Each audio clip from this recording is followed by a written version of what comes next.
வெபக்ஸ் join பண்ண முடியாதா? ஐயோ டேட்டா போயிட்டா. இல்லை ஜாயின் பண்ண முடிய மாட்டேங்குது. உங்களோட இது இருக்கா? இதில் தான் லைவ் போட்டிருக்கிறேன். அதுலேயும் பண்ண முடியாது. அதில் வந்து இது ஸ்க்ரீன் போட்டிருக்கேன்.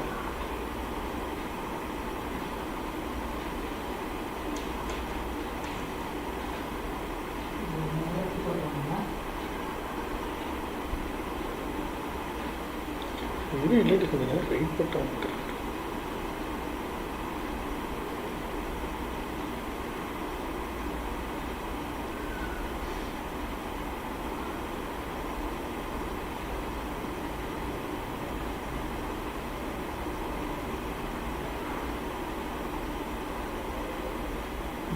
அப்படியே பிளாக் இருக்கு.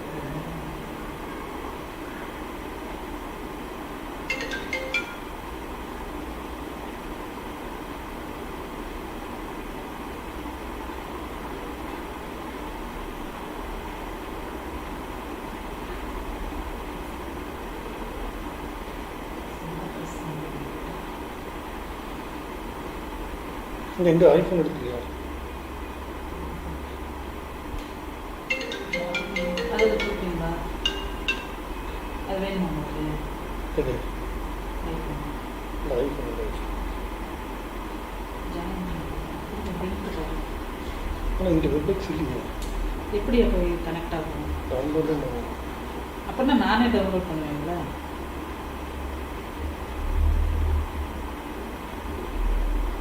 எங்கே போகணும்? ப்ளே ஸ்டோரா?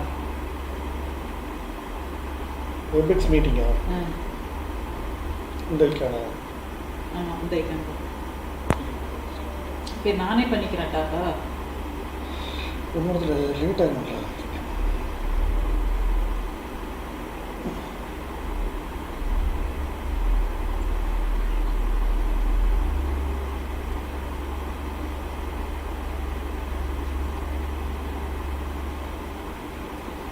ஓப்பன் இருக்குது ஏற்கனவே. இது ஏன் வந்துருக்காங்க?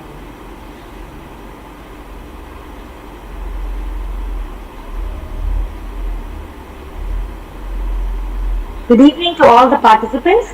A humble request to mute your audio and video.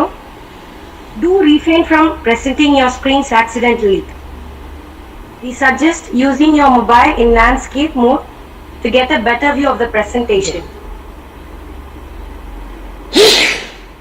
Do avoid greetings and pleasantries in the message box.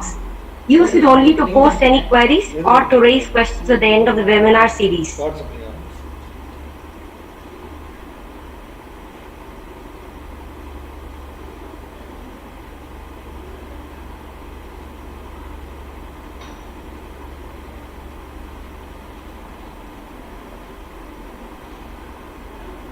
Again, a humble request to mute your audio and video and do refrain from presenting your screens accidentally.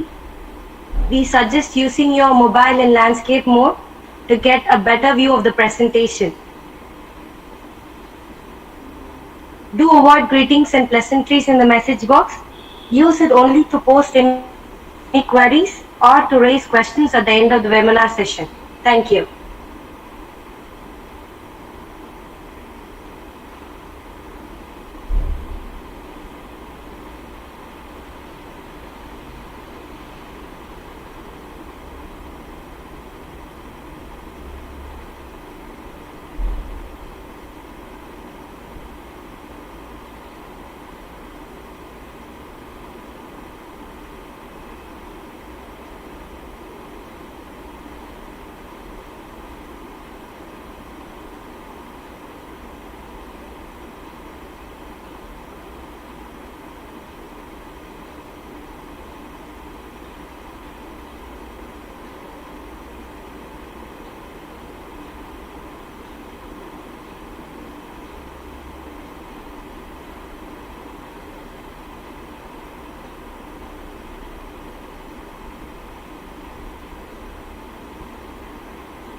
Good evening to all the professors, academicians, scholars, and students.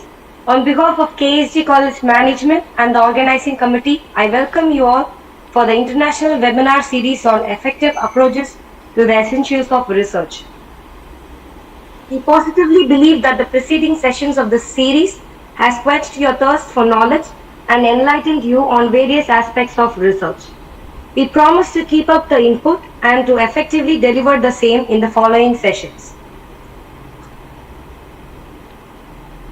A warm welcome is the social architect. Now I invite Professor Anisha from the Department of English to welcome the gathering and introduce the chief guest. Good evening to everyone.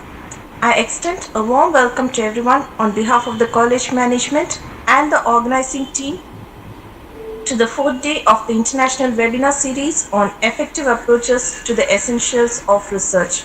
I wholeheartedly welcome the members of the college management, our correspondent KS Geeta ma'am, our principal Dr. B. Gunalan, our vice principal Dr. M. Bhaskaran, the dignitaries and the special invitees present with us today. A special welcome to all the participants who have gathered here in the online platform and also those who are partaking through the YouTube live. We feel privileged to have your presence and support with us. It wouldn't be fair if I fail in welcoming our most distinguished guest of honor for the day, Dr. Roji George. Our distinguished guest, Dr. Roji George, is the Dean and Professor from Saintgits Institute of Management, Kottayam in Kerala. Dr. Roji George has his origins in Kottayam district and has more than 2 decades of experience in the field of teaching and research in esteemed institutions across Chennai, Coimbatore and Kottayam. He has obtained his postdoctoral in management from ICSSR New Delhi and his doctorate from Bharatiyar University and excels in the fields of finance and banking. He has completed his national eligibility test for lecturership and is an accredited management teacher by All India Management Association. Awestruck I remained seeing the profile of the great academician. A well-read man was the only word that kept echoing in my mind as I went through his profile. He has authored more than 40 books, inclusive of 3 international ones, conducted many conferences, and presented papers in about 30 conferences.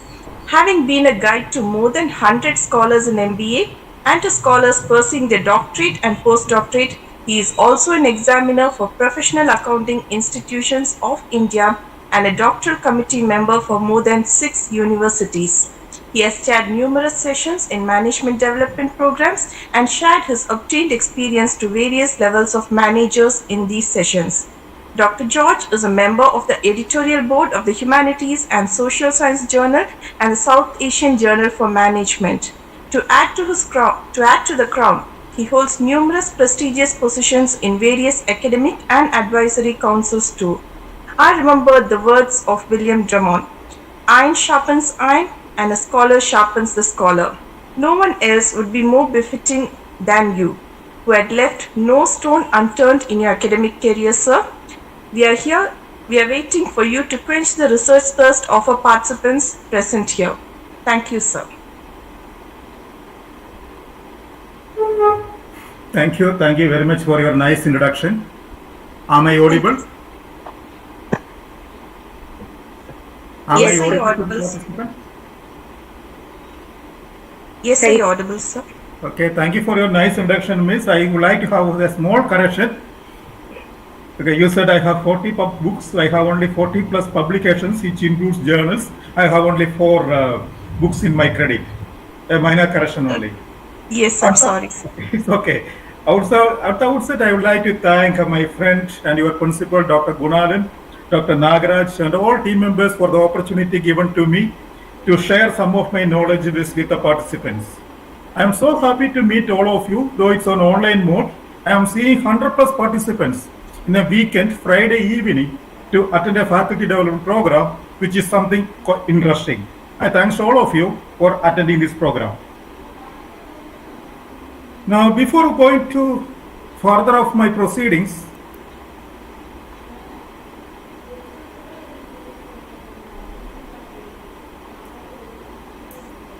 I would like to ask a simple question to all of you.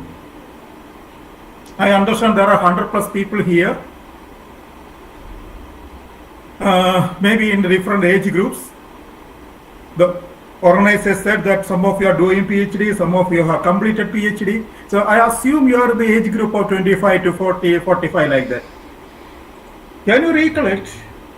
Or I would like to ask the question, how many of you have written love letters?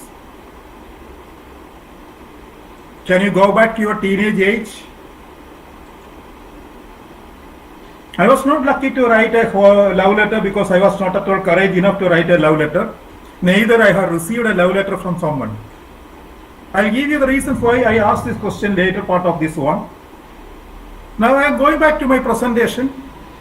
My topic is to how to write results and discussion in a project or in a PhD thesis or in an article.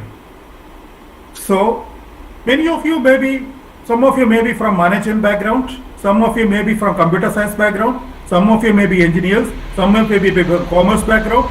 That means we are from a heterogeneous background. I feel that whatever we discuss, irrespective whether it's a PhD thesis or a refereed article, the chapter or the outline of a PhD thesis can be generally concluded in 5 headings. Starting from the chapter 1, introduction.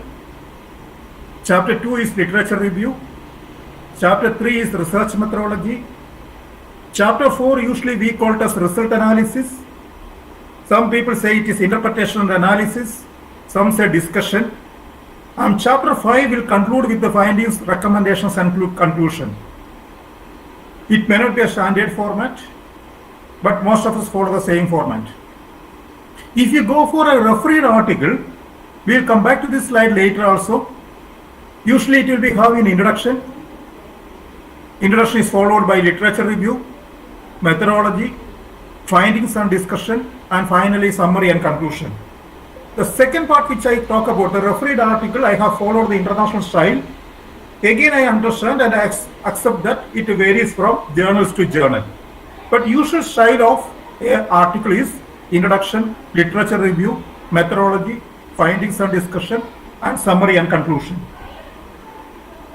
Now, after talking about the chapter scheme of a thesis as well as an article, I would like to ask a question, whether the PhDs are relevant now or not. When I say PhDs are relevant or not, I started my teaching career almost 20 years back. I remember at that time Dr. Gunaran was our senior faculty member at CMS College of Science and Commerce. So when I joined in my teaching profession in 1995-96, now number of PhD holders in a college was limited to 1 or 2. It was a very rare opportunity to meet a doctorate holder in a college, maximum 1 in a department. When I took the administrative responsibility of my college, almost 13 years back as the associate dean, we had only 2 doctorate holders in my department. In fact, when I joined my organization where I am working now, 13 years back, I was a lone PhD holder in the department. But presently, I have almost out of 19 faculty members which I have, 12 of them are having PhD degree. In other words, PhD is becoming a compulsory qualification to join and to continue in this profession. The number of applications which we are receiving from different parts of the country for a faculty application, more than 50% of them are having PhD degree. So we do not give much importance whether you have a PhD or you do not have a PhD or not. Even if you have a PhD, we will not give too much value. Instead that we check whether you have sufficient articles. So the stage has come that PhD is becoming irrelevant and post-PhD publications are getting the importance or prominence. So we ask whether the applicant has publications in refereed journals. When I say refereed journals, we have a standard for that one. We have a category of refereed journals. I have seen many people claim that I have a public international journal. The citation is 5 or 3 or 7 like that. But we ask the question, whether the article which you have published, that particular journal, is indexed in SAI, Science Citation Index. If it is a social science, we ask whether it is SSCI or not.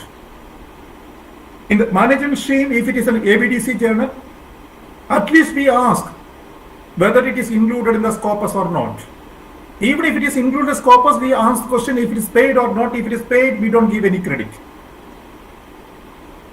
And nowadays, we all of us talk about the UGC care list. And the care list also, if you see the UGC, which was introduced about 3-4 years back, the number of journals in UGC list is coming down because they are trying to remove the journals which do not have sufficient qualities. So all over the world of academics, the faculty members are concentrating on publishing articles and presenting conferences in leading seminars and conferences. So I was talking about the PhD is becoming a minimum qualification to be in the teaching profession, but more than teaching, the articles are getting importance. Now, keeping this point in mind, I am proceeding my discussion with my next slide. I have some more questions to ask you. Just 2 minutes back, I asked one question to you. Have you ever written a love letter? The particular point I want to ask you more. When you write a love letter, which many of you might have done it, either you might have sent a letter or you might have received a love letter. When you write a love letter, you have a very clarity on what are you going to write. The answer is very simple. I would like to write a letter to my fiancé, my lover, my husband or wife, girlfriend or boyfriend. I am going to write a letter. Very clear. And who is your audience? My audience is nothing but my fiancé, my would-be, my boyfriend. Unless otherwise I take a xeroscopy of the same thing and distribute to multiple people, I am addressing only to one person. Then interestingly the question comes whether the size of the letter matters or not. You may say there is a relation between the size of the matter and the affection. When size increases, affection also increases. So size is not an influencing factor otherwise also. Then who will bear the printing expenses? In a love letter, when we write one page, the printing expenses not bothered or not considered. Keeping these points in mind, I request you to understand when we write a PhD thesis or when you write an article, what are the factors we should consider? If you have completed your PhD thesis, I request you to keep that point in mind. If you are going to write your thesis, you can think about your thesis. If you have not completed your PhD, if you are not going to submit, if you have written an article, please think about what is the status of your article. The first question I want to ask you, what are you going to write? I have two answers here. I am going to write my PhD thesis or I am going to write article. In my presentation for the next 45 minutes, I am going to address only these two issues. Okay, my presentation is mainly for people who are writing PhD or people who are going to write an article. So I am going to write my PhD thesis or I am going to write an article. Now the question is, who is my audience? Okay, we will classify. When I write my PhD thesis, who is my audience? I say there are two types of audience for me as far as a PhD thesis is concerned. Now, please don't surprise me if I say that your readers for your PhD thesis will be very limited. One person who is going to read your PhD thesis is your guide. The guide does not have any other option. He has to or she has to read it. The second group of people who are going to read your PhD thesis is the reviewer, the examiner for your PhD, 4 to 5 people.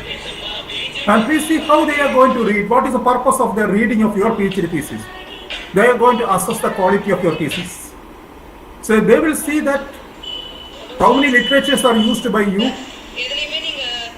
how did you identify the problem, what methodology you followed, what was your sampling, what was your sample framework, how did you select your sample, what are the statistical tests you did, whether it was an appropriate test or not, and what are your results, findings, suggestions. When I assess a thesis, I give more importance to first part, especially the problem identification, the quality of the literature, the methodology part. I know very well that the result is not in the hand of the researcher. So, if the gap identification is correct, if methodology is correct, if the statistical tests are appropriate, I am concerned that result is good, the thesis is good. So they are the people, one type of people who are reviewing your PhD thesis. Who is the second group of people? The other PhD scholars who are going to use your PhD thesis. But the number is coming down. The reason is that when the PhD theses are converted into publications, the research scholars may not give much attention to PhD thesis, ensure that they may review the articles. So it will be only a library, your research will be available. Your PhD thesis will be kept in the library. But afterwards, UGC started online updations of PhD thesis, uploading a PhD thesis in their site. There is an improvement. Excuse me, sir. Yes, Sorry please. for the interruption, sir. Can you please present your presentation in full screen, sir? Is it visible now? Yes, sir. Thank you so much, sir. Okay. So, when we talk about the PhD, the second party is going to be the research scholars. But since they have n number of articles to read, especially because of online databases, they will not give much attention to your PhD thesis also. So the number of people who are going to review your PhD thesis is very limited. Okay, and especially they will see only the methodology part. They will not look at the research part, where my topic is the results and discussions. Now, if you are going to an article, the picture is different. Article is a culmination of your PhD thesis. I request you, if you are a PhD scholar or if you are a person who got the doctorate, your research should not end with your PhD. That was an old saying, I got my degree, then why should I do the research? The PhD or getting a doctorate degree has to be the beginning of your research. You should continue your research and lead to publications and conference presentations. So if you are sending an article for publications, you are getting a better audience. Other readers will read your articles. The PhD scholars, MPhil scholars will review your articles. Policy makers will review your articles. Business organizations will review your articles. Managers will review your article because they will get the inputs from them. And in such a case, it is not only the literature part, it is not only the problem identification, it is not only the methodology, the result and discussions are also important. Especially for decision makers, policy makers, your results are more important than your methodology. So if you are writing a research article, what I am going to present before you, how to write results and discussion are more relevant. And if you want to have more citations for your article as an author, only if your research articles are published in good journal, you will get more citations. If you want to publish your articles in a good journal, as we discussed previously, if you want to publish it in the Scopus journals or ABDC or SCI journals, then the quality of the article also has to be more, which we will see later part. My next question is whether size matters or not. As you know, in universities give some restrictions for PhD thesis, the number of pages. Minimum is this much, maximum is this much. So as universities restricting on that one, we don't have a choice. As like your guide is saying, you can say that this is the first chapter, second chapter, you can decide the overall pages. But if you are going to write an article, the ordinary articles will not say anything about the size of the article. But if you go for a good quality journal, international journal, they will say the maximum size of the article is restricted to this much. They may say 10 pages or 12 pages, or number of words has to be limited to this much, which we need to understand. And you also will be knowing that there is a printing expenses. Most of the good journals will ask you for sharing the printing expenses, which may vary from $100 to 200 to 300 US dollars. There are some journals which are asking for 40,000, 50,000 rupees for publishing your articles, and which are highly rated journals. So in order to reduce the expenses for printing your articles, you need to reduce the size of that one. When you reduce the size of your article, you cannot dilute the quality of the article, but you should improve the writing style. Now, the importance of limit, I am coming to the importance and limitations of the topic. The importance of the topic is that, as we discussed, if you don't write your results and discussions in a proper way, it will not be accepted for a journal publications. You will not get a good mark by the PhD review thesis analyst. So that is the importance of this topic. And what is the limitations of this one? The limitation of this topic is quite interesting. If you see any textbooks of research methodology, either Indian books or international books, the textbooks usually do not deal with how to write research and discussion. 80% of your textbooks deal with how to write literature review, how to find articles, what are the different methodologies to be followed, how samples can be selected, sampling techniques, or what are the statistical analysis to be done.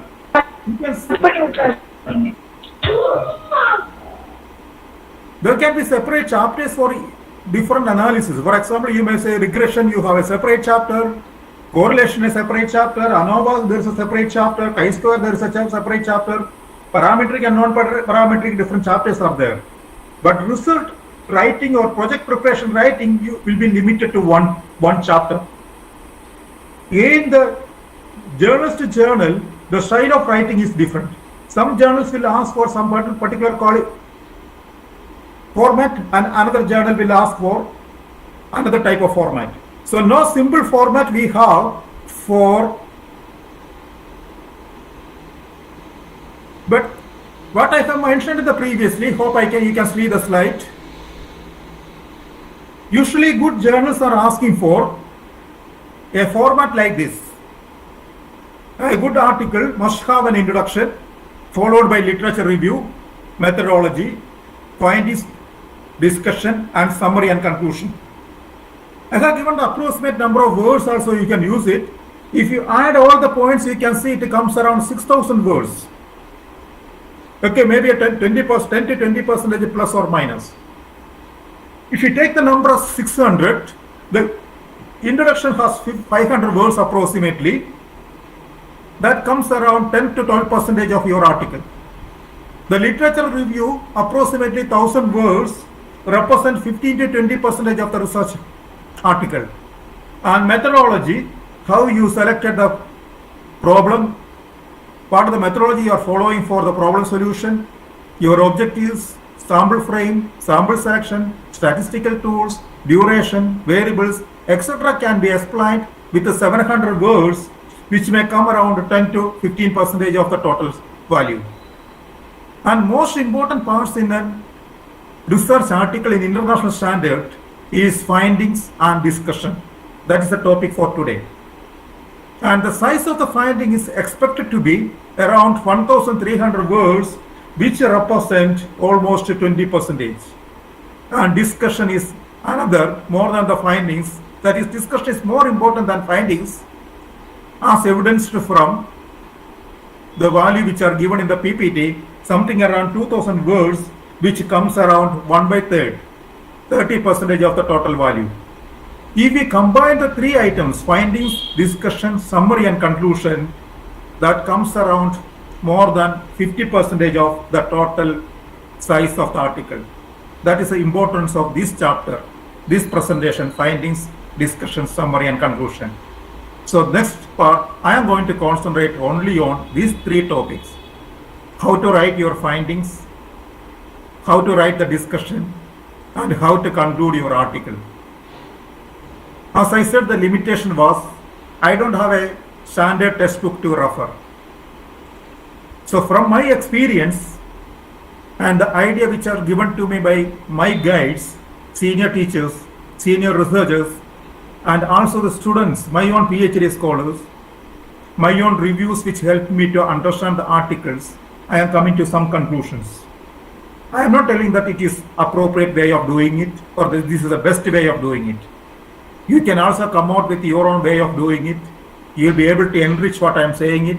If you find that some points are relevant, you can skip it. One caution I would like to say, there are some journals which say that you can combine findings and discussion. They will not ask for a separate headings. Findings one heading, discussion another heading. So that case we can combine these two and finally there will be a conclusion. Now I am going in detail about.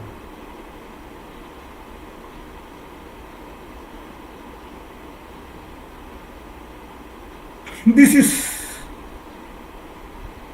just an idea what each chapter is talking about. And introduction chapter it deals with what did you do and why, whereas literature review is talking about what did others find or what others could not find. The third chapter, which is sometimes it is known as research methodology, but in engineering language it is known as materials and methods. The question is, how did you do it? Our discussion is about the results, findings and observations which are coming in different words. Observations and results is talking about what did you find out? What was your observation? And discussion, as we said, the most important one is talking about what your results mean to you and why.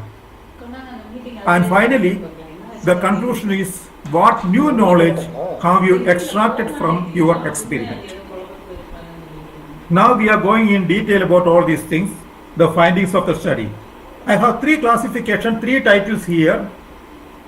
One is that findings. I have one or two slides for findings. Once findings are over, we will go for the second topic, that is discussions, 2 to 3 slides. Finally, the third topic, the conclusion. So I repeat, the first part we are going to discuss how we are going to write the findings. Once we complete the finding process, we will go to the second item, that is discussions, how to write discussions in your thesis or how to write discussions in an article, followed by the third topic, how to write the conclusion. So we will start from the findings. Findings are known in different names. In some places, some people say findings are results. So findings can be replaced with the word result.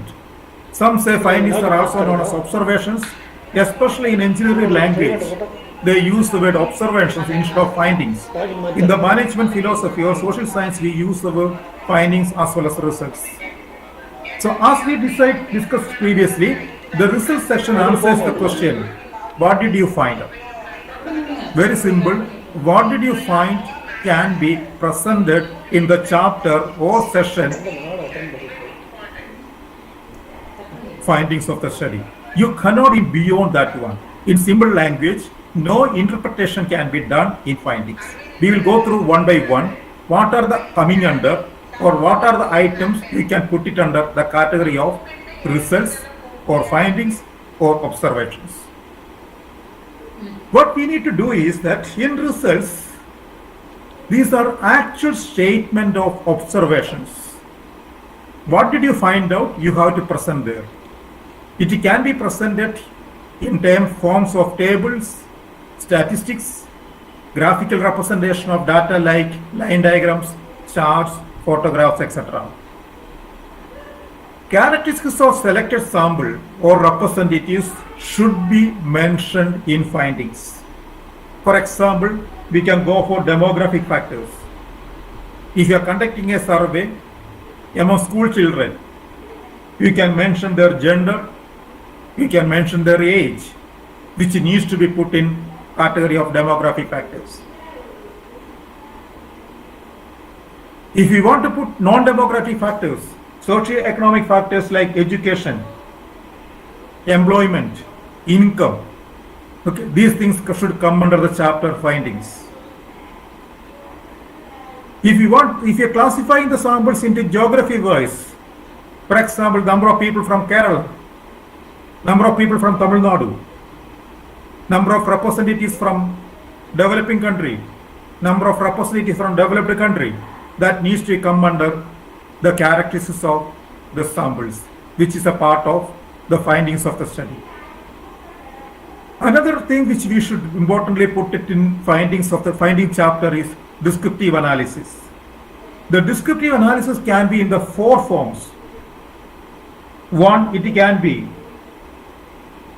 the frequency.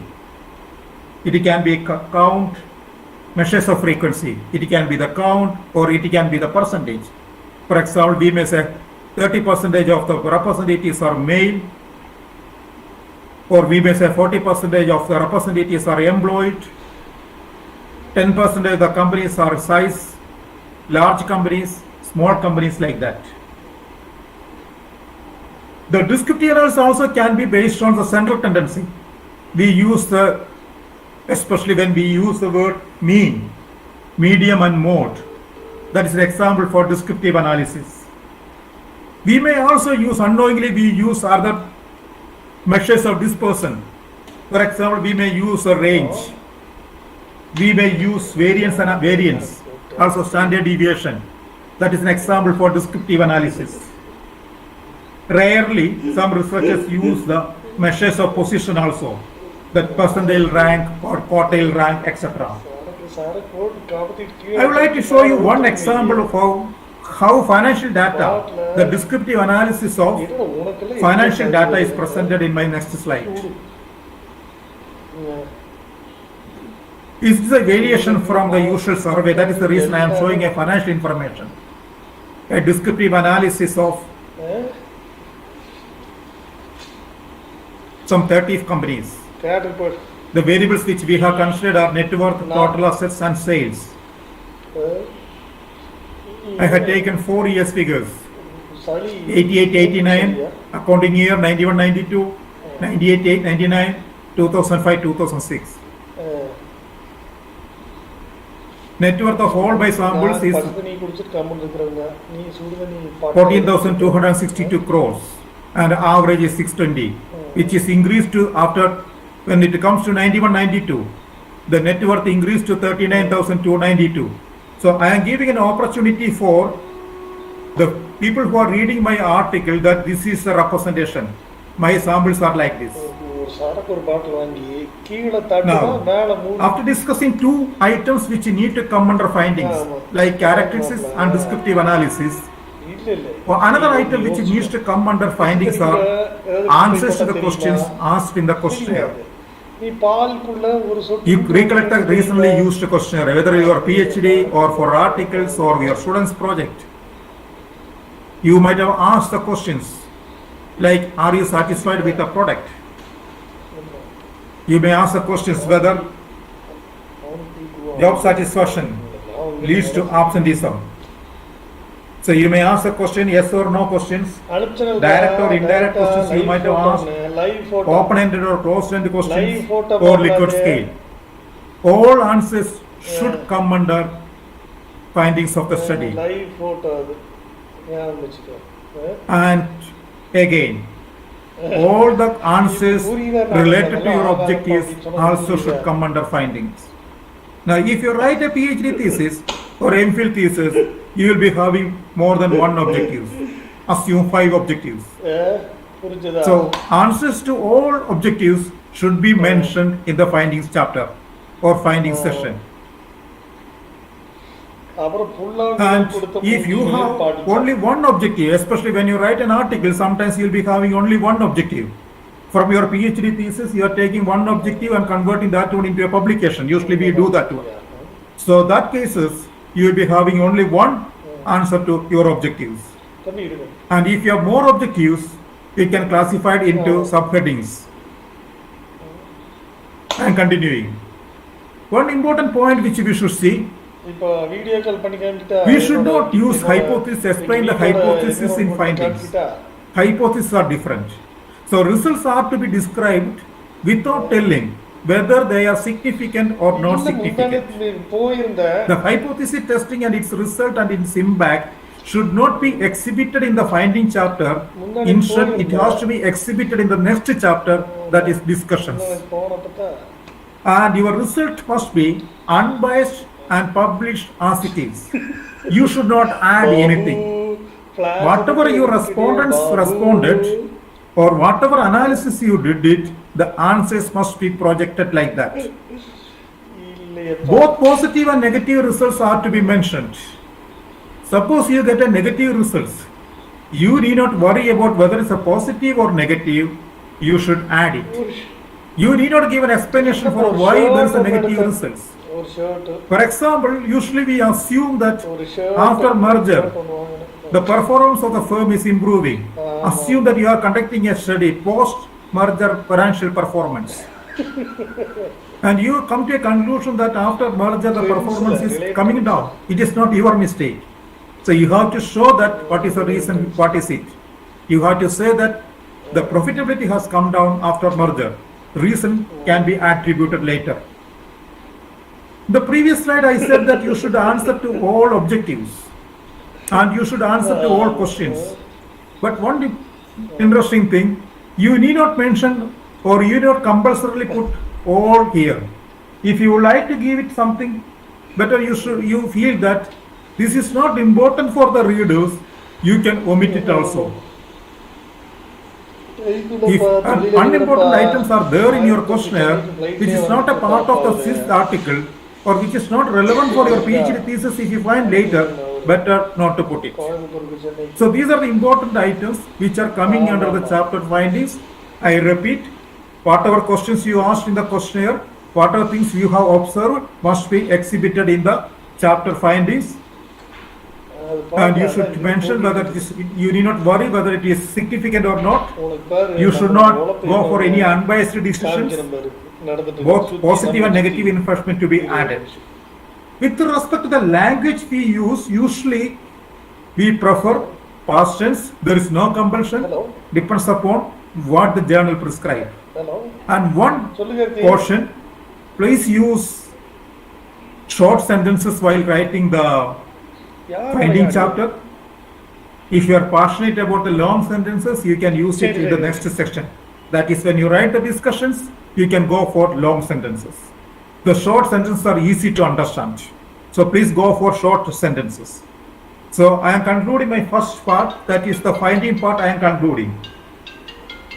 Now I am going to my second part, that is how to write or what is the discussion. என்னோட audio mute பண்ண சொல்கிறாங்க யூடியூப்பில் வந்தால் கேட்குது.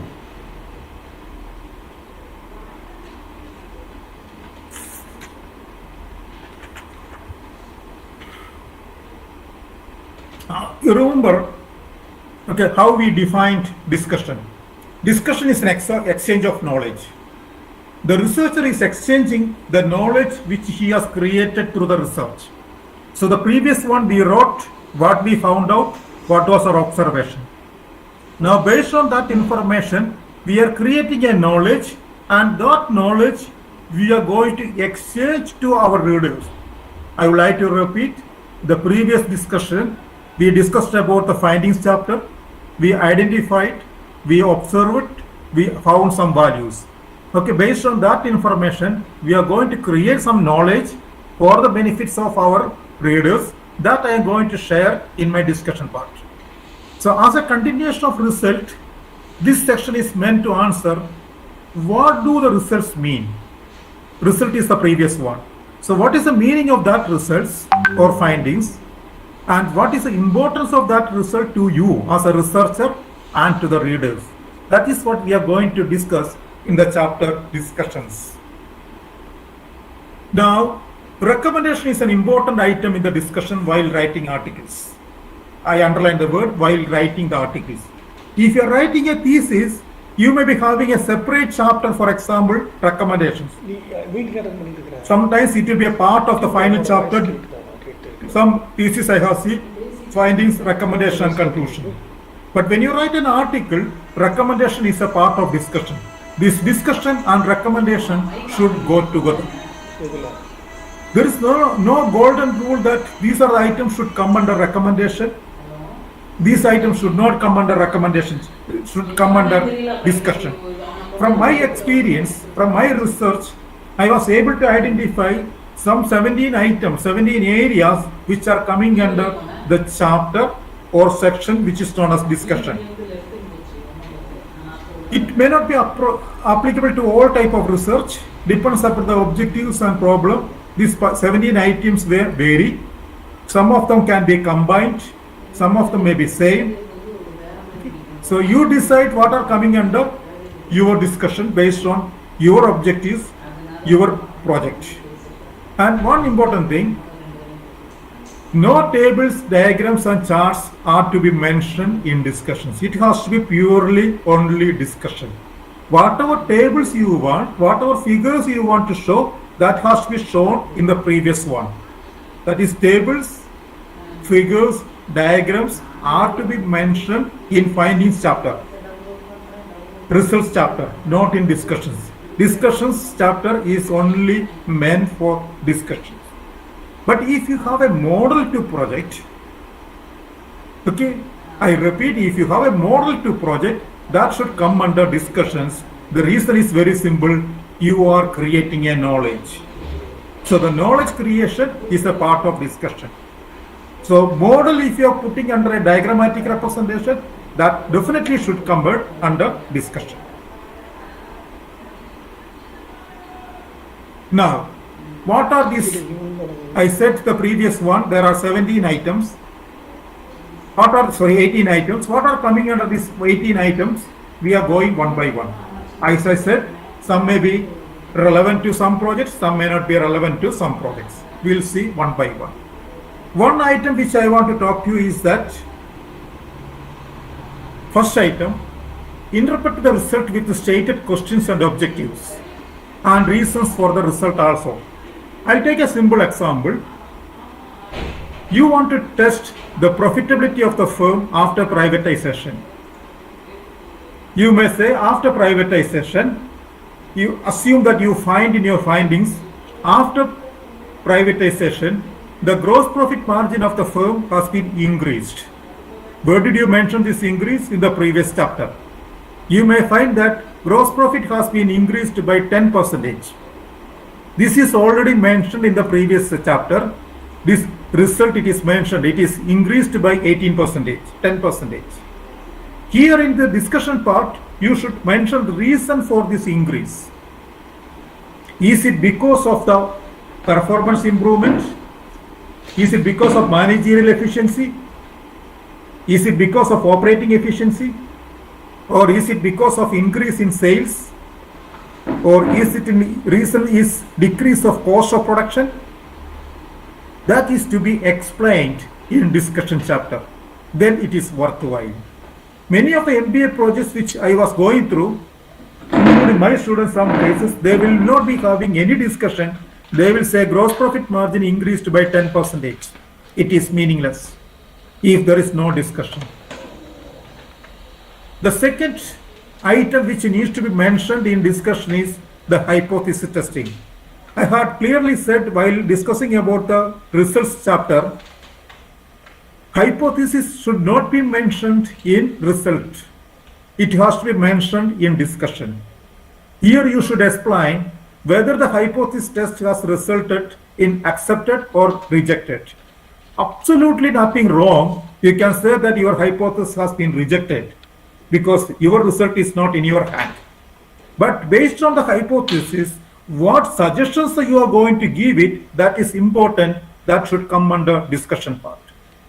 If your hypothesis is accepted, what business model you are suggesting to improve, that has to be discussed. And one interesting thing, you should check whether all the problems are addressed in the introduction chapter. The problems which you started for doing the research, problem identification, you must have mentioned 4 to 5 problems in your chapter 1, introduction chapter.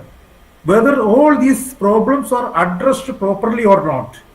This is the place for addressing. The chapter discussion is the place for addressing this issue. And one caution, it is not compulsory that you should address all the problems. There may be some situations that you will not get a solution for a problem. How to manage that one we will see later.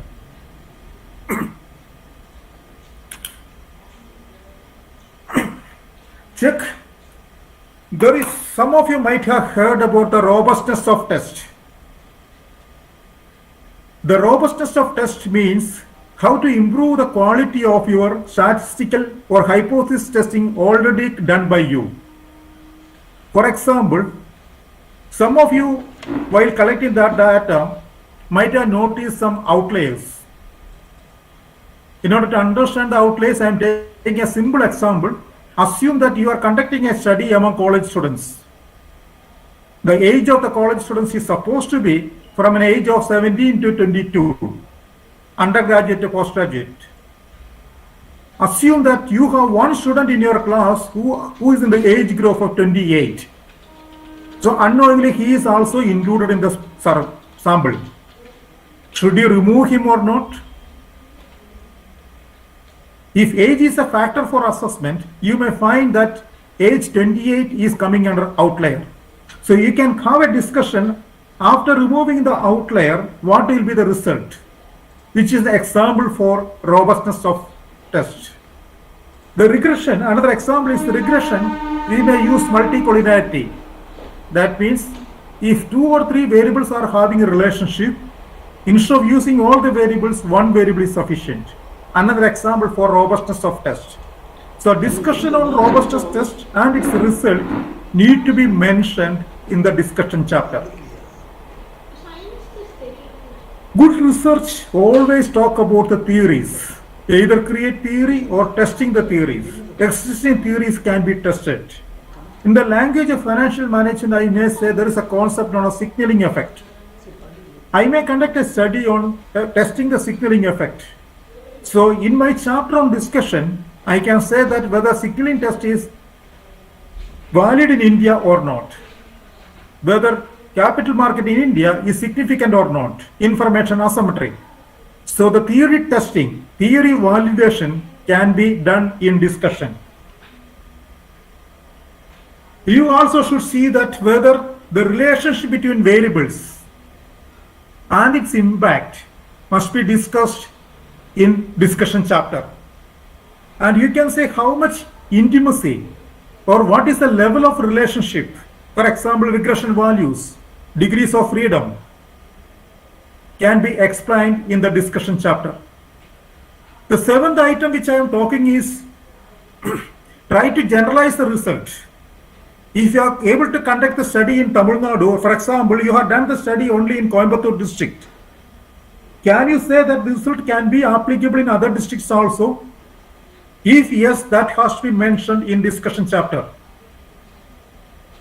If you see that I have done the study in college students, can you use this study for school level also?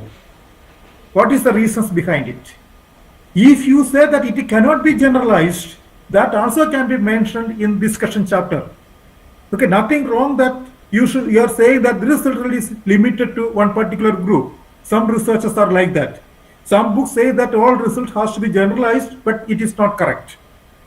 I already said that theory or model building, not only testing. If you are creating a new model, if you are suggesting a new model, okay, that has to be discussed in the discussion chapter.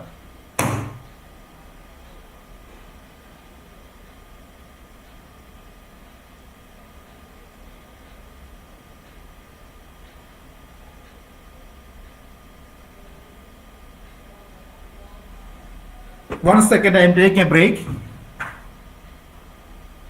Yes, sir.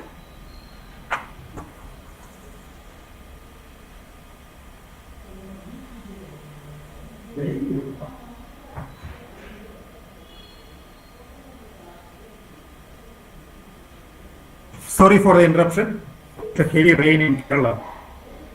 So some disturbances. I am continuing. As we said, there are 8 points. I'm going to my next points. What are things can be included in discussion chapter? One important interesting thing is that you should talk to your researchers whether you are agreeing or disagreeing with your previous studies. If not, why? I'll give you an example later for this one. And you should mention things or knowledge which you identified now. If you have come out with a new items which was not there previously, this is the where you have to mention about your discussion chapter, and you should give the evidences for that one also. You need to give the proof for what you have found out with the example of statistics. If you are finding a particular pattern when you assess your results, if you are able to find a particular pattern that can be explained in discussion chapter. For example, if you are studying about the stock market, and if you find that Monday all stock prices are increased compared to other days, it is an already proved theory. That is a pattern. If you find that Friday the stock prices are down, that is a pattern. Such a things if you are finding, this is a place where you should mention. And I would like to ask a question, do you collect additional data for your research? When you get a findings, after your analysis of chapter, after you analyzed all your information, are you going back to your respondents and ask questions? What could have been the reasons for it? This is more relevant, especially when you are doing a study based on the secondary data. If you find that performance is improving, you should go to the sample representatives of the companies and ask for the reasons for it. But most of the time, we do not go for a second data collection. So if you are getting some additional information by talking to the company representatives, this is a place where you should mention. And if you are asking for expert opinion, once you have the result, you can go and talk to some experts to have a judgmental sampling. What could have been the reason for such a result? That needs to be put in the chapter discussion. If you are doing a subsample analysis, for example, if you are conducting a study among employees of Coimbatore, bank employees of Coimbatore, out of that you are classifying into officers and non-officers. You are doing a subsample analysis exclusively for officers. The result of that study can be put it under the chapter discussion, but not without tables and figures. As I said already, all your suggestions and recommendations should come under this category discussions. Then the limitations, some limitations. I am not talking about the overall limitations of the study. Some cases you can see that there is a difference in sample numbers. When you go for one objectives, you will be having some sample number. When you go for second objective, the sample number may not be the same. You should mention what is the reason behind it, and that part can be explained in discussion. Always, sometimes we do a comparison between an experimental or control group. How you formed the control group, experimental group, and if there is a variation between experimental group, that has to be discussed in this chapter. As I already mentioned, if there is an outlier issue, that also can be discussed in this particular chapter known as discussion chapter. So after talking about the 17 items which are coming under discussion, I am coming to the most important part which we need to do in a good research. Your reviewer, especially if you are going for international article, the reviewer is looking for one important item, that is I put as a last item. Okay. We need to connect our major findings with that of the literature.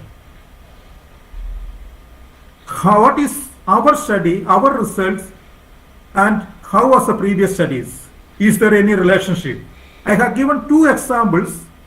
In fact, third example is made by me. We will review one by one. You can write our results, that is my study results, support the previous studies of Kellogg. I am substantiate. My study and the study conducted by Kellogg are giving same result. Another way of writing is in align with the studies conducted by NAT 2007 and Varma 2020. We also found that. We can continue. Now I am explaining some more interesting things. I request all of you to kindly go through what is there in the blue color. As I mentioned in the last part, this is an imaginary item. I made it. Kindly go through it.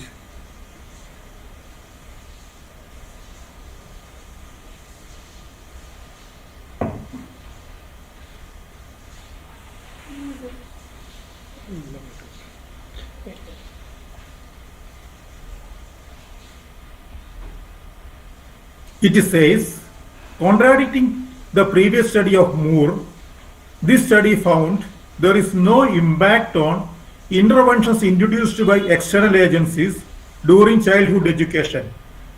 The reasons for the irrelevance in results can be differences in cultural issues as observed by Pandit 2005 and economic situations Mark 2001.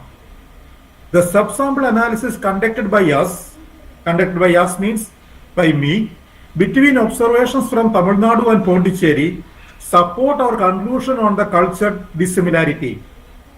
But how economic factors influence the external interventions need to be studied in detail since our sample size was not sufficient to reach significant conclusion.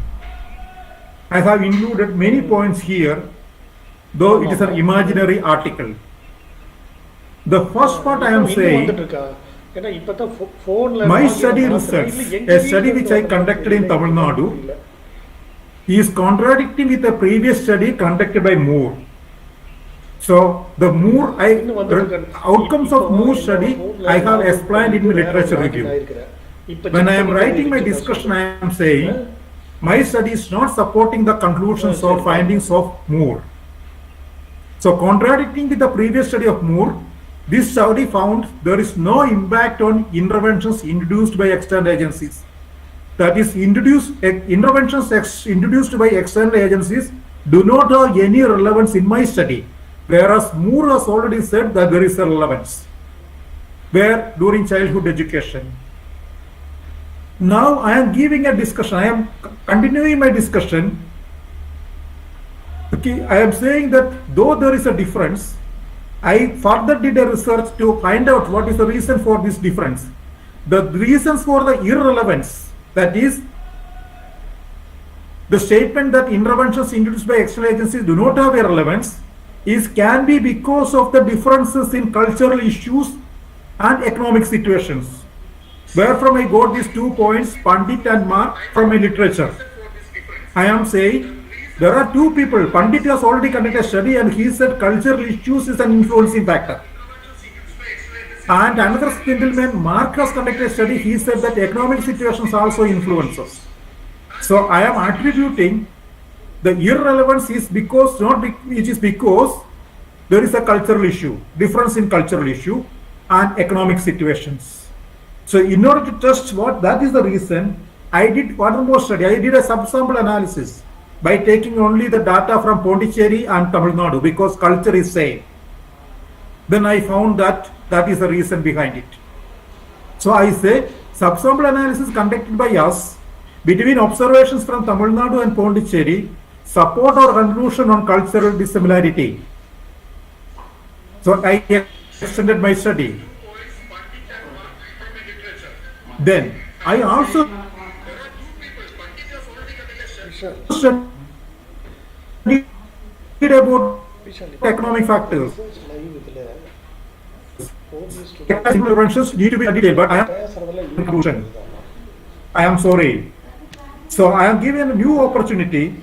Another researcher can do a study on that issue, whether economic factors influences external interventions during childhood education or not. So I said I conducted a study. My study does not support the already conducted study of Moore, and reasons for the irrelevance I have mentioned. Then further I tested whether it's valid or not. One case I was able to find the value. I substantiated. Other case I am expressed my ignorance because my subsample was not sufficient. So I have given a valid reasons for my study. This is what I say. I am also contributing to my theory. I am contributing, I am creating value addition to existing studies. Now I am going to the last item, number 3. After discussing about 18 items, I am going to the last part. What should come under the chapter or session conclusions? This can be either titled as conclusion or summary and conclusion. The right and appropriate word is summary and conclusion.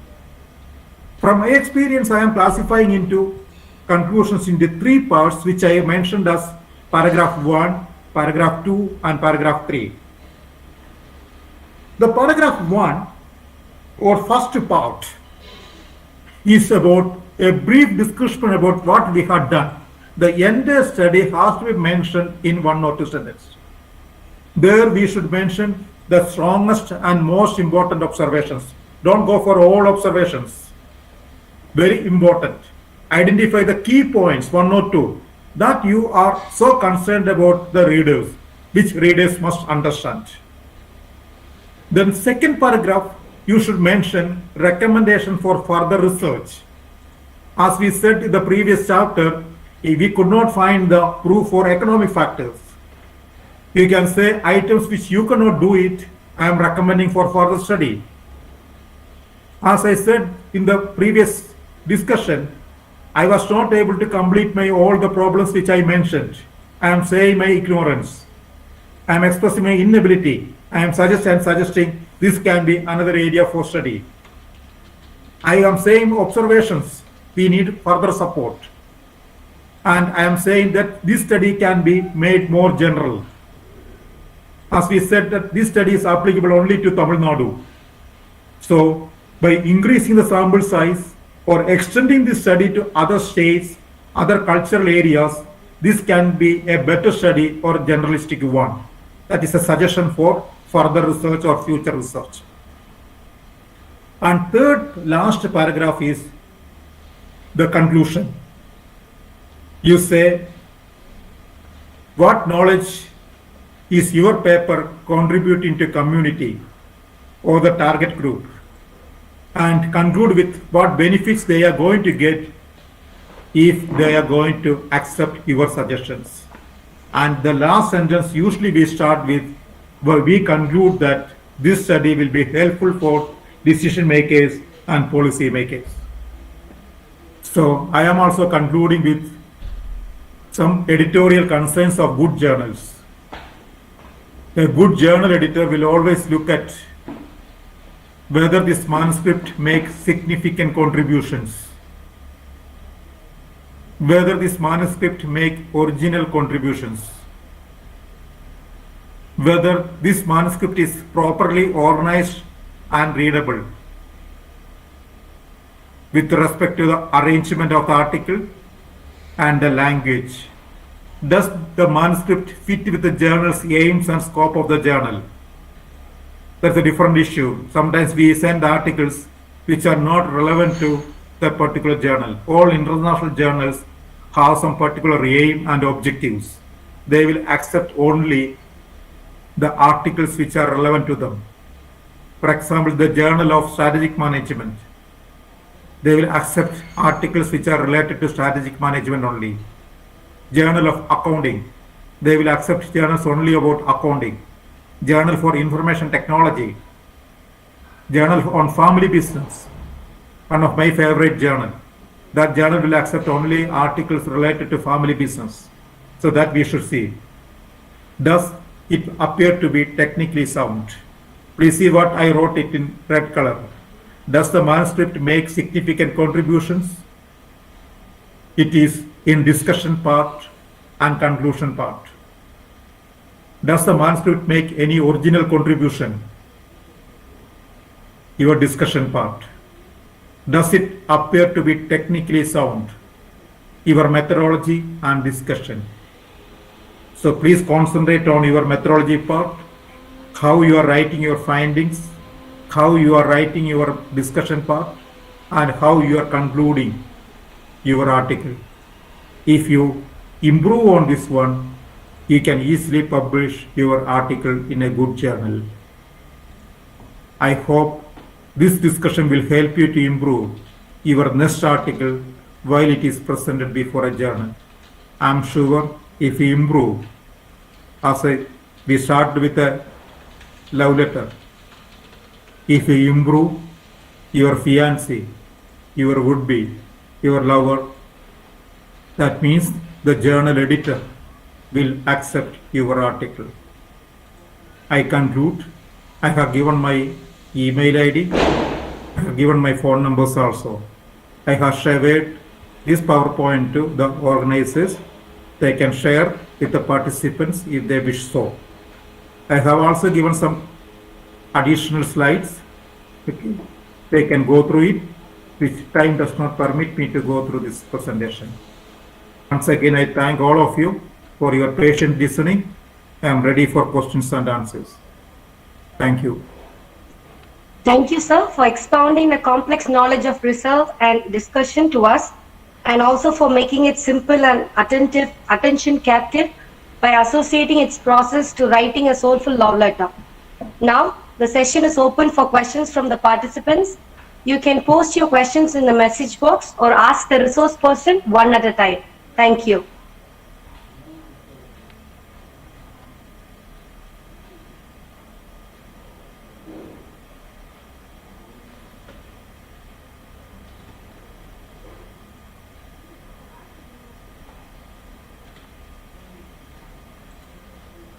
The session is open for questions.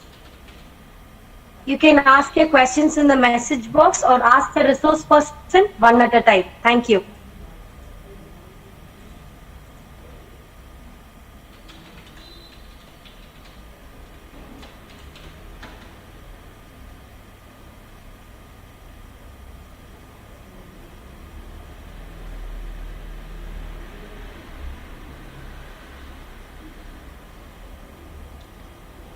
Sir, there is a question from a participant. Please. The question is, how will one find the journal quality for publication? So they are asking that how to find the quality journal for publications. I think that person who asked the question is not that much familiar with article publications. I am so happy to answer the question. The scholar has to see in what categorization the journal belongs to. If beginning from the lowest level, if the journal is included in the UGC list, we can say that the journal will be having a minimum quality. If it is included in the Scopus list, it is better. If it is there in the social science direct index number, it is the best quality of journal. In my area, for example, management, if it is included in the ABDC journal category, ABDC stands for Australian Dean's Business School Coordination, Business School Conference. This is a good quality journal. So we can start from UGC journals, Scopus, SCI. At least the journals must have some review system. Now that is the best rule. Otherwise, go for at least journals which are having a life of minimum 10 years, continuously publishing for some period. Don't go for the first volume or second volume like that. Hope it is clear. So there is another question. Yes. The question is, if one does the hypothesis testing and shows the test result table under results part, where should one show the hypothesis test explanation? Is it under the result session or discussion session or under both sessions? Now, if you write the PhD thesis, your guide will compel you to write the hypothesis testing also in discussion in findings chapter. There is no other way that you have to write the explanation there also. But the impact of this hypothesis testing can be discussed in the discussion chapter. The table should come under findings or result chapter. But when you write an article, the table does not have much relevance. The values have the relevance. So when you write the table, that will come under the findings chapter, and result discussion will be in the discussion chapter. But when you write the thesis, the hypothesis testing has to come under the findings chapter.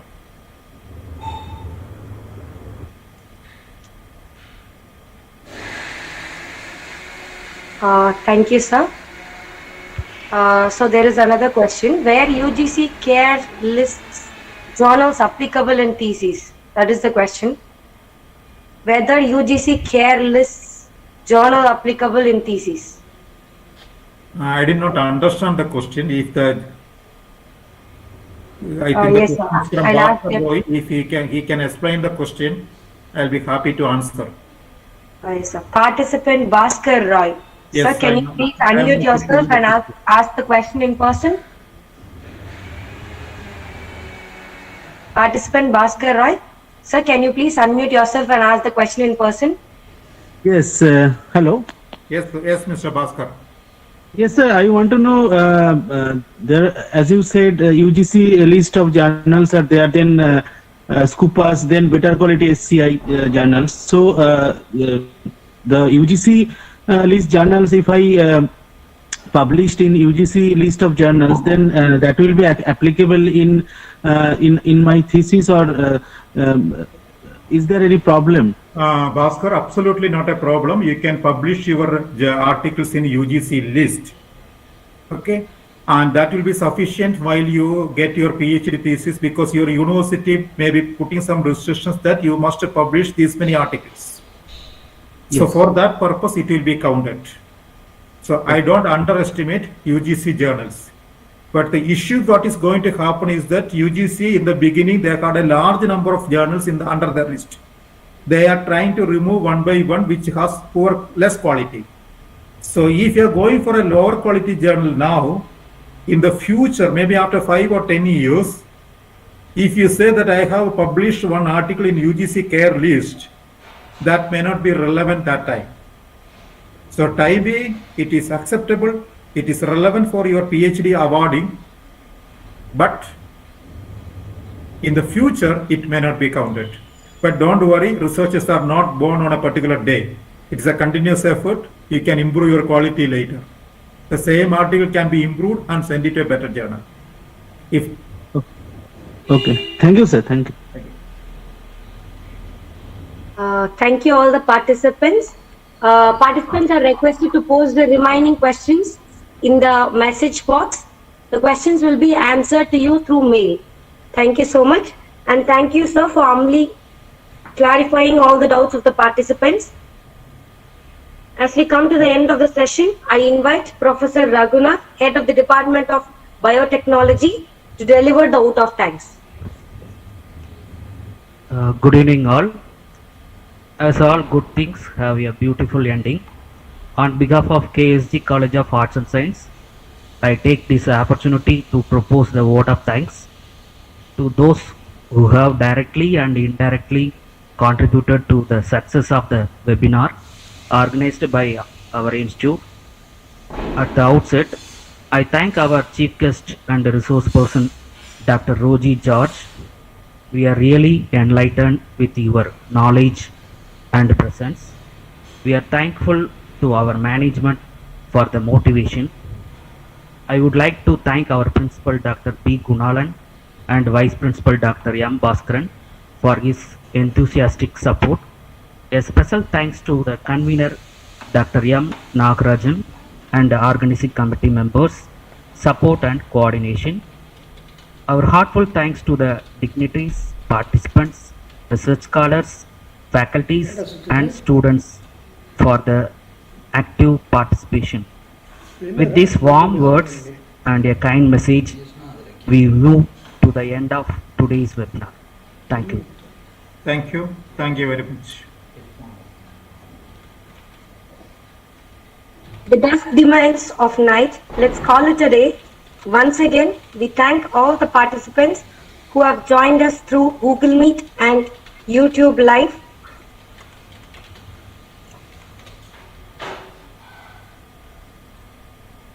We hope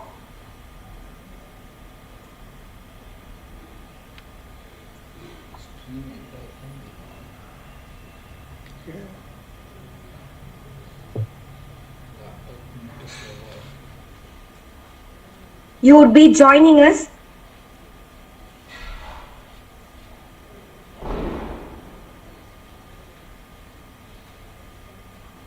for the last day of the webinar series. Tomorrow, on the last day, we have Dr. Tirumurti Kannan from China.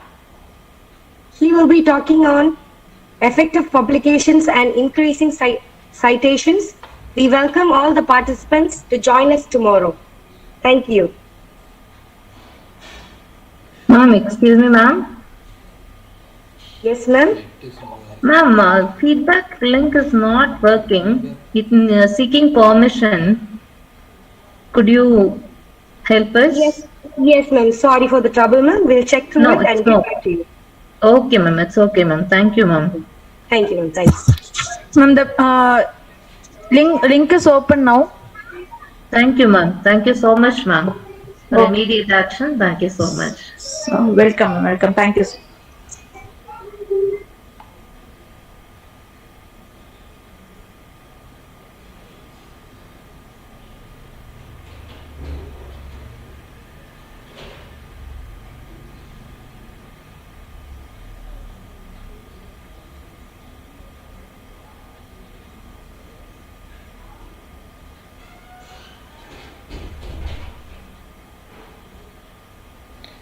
சரி என்ன error வருது?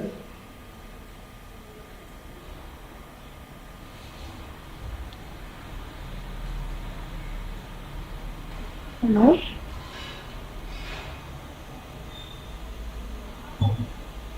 Ma'am, again the same issue arising. Ma'am, give us a minute. We'll check with it, ma'am. Okay, ma'am. Thank you. Yeah, just check with the last link that has been posted in the comment message box, ma'am. Okay, ma'am. Thank you.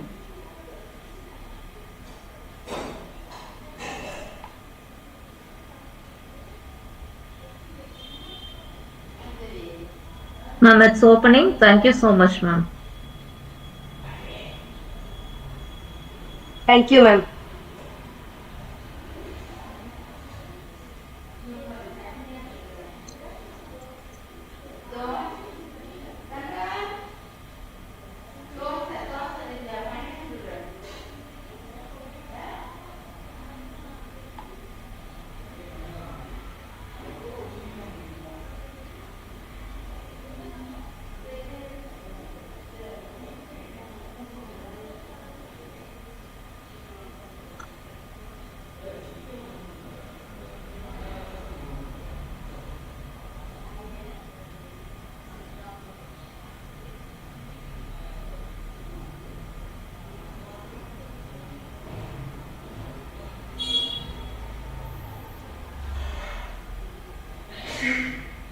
We once again thank the chief guest, Dr. Roji George, on behalf of the organizing committee. Thank you, sir, for being with us and enlightening us with the knowledge.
We thank everyone for participating.